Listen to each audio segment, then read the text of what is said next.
خلیفہ ہارون الرشید حج کو جاتے ہوئے کوفہ میں چند روز ٹھہرے، پھر جب وہاں سے کوچ کیا تو اس کی شاہانہ سواری نہایت شان و شوکت سے حضرت بہلول مجذوب رحمۃ اللہ علیہ کے پاس سے گزری۔ حضرت بہلول رحمۃ اللہ علیہ نے ہارون الرشید کو دیکھا تو آگے بڑھ کر کہا کہ امیر المومنین، مجھ سے ایک حدیث سنتے جاؤ۔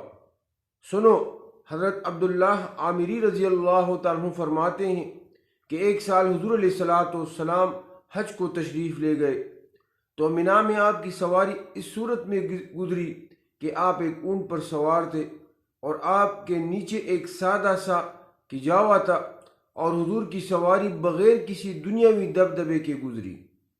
پس ہارون رشید، تم بھی بغیر کسی تکبر و دبدبے کے انتہائی تواضع سے گزرو۔ یہ حدیث سن کر ہارون رشید رونے لگا، کہا کہ اے بہلول، کچھ اور امر بالمعروف کی تنقید کرو۔ بہلول رحمۃ اللہ علیہ نے فرمایا، اے امیر المومنین، جس شخص کو اللہ نے مال و جمال عطا فرمایا ہو اور وہ شخص مال میں سے فی سبیل اللہ خرچ کرے اور جمال میں عفت قائم رکھے تو اللہ تعالیٰ اس کو اپنے مقبولوں میں شامل کر لیتا ہے اور اس پر اپنی رحمتوں کے دروازے کھول دیتا ہے۔ ہارون رشید نے کہا کہ احسنت یا بہلول۔ پھر کہا کہ بہلول، اگر تم پر کسی کا کچھ قرض ہو تو بتائیے کہ میں ادا کر دوں۔ اس کے جواب میں بہلول رحمۃ اللہ علیہ نے کہا، بادشاہ، قرض کے ساتھ ادا ہو سکتا ہے کیونکہ تم اپنے نفس کے مقروض ہو۔ بہت رہے کہ آپ کے نفس پر جو خدا کا قرض رہے اس کی ادائیگی کی فکر کرو، میرے قرض کا فکر نہ کرو۔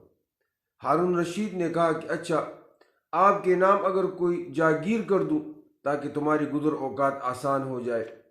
حضرت بہلول رحمۃ اللہ علیہ نے آسمان کی طرف منہ اٹھا کر کہا، امیر المومنین، میں اور آپ دونوں ہی خدا کے بندے ہیں، پھر یہ کیسے ہو سکتا ہے کہ خدا ایک بندے کو یاد کرے اور دوسرے کو فراموش کرے؟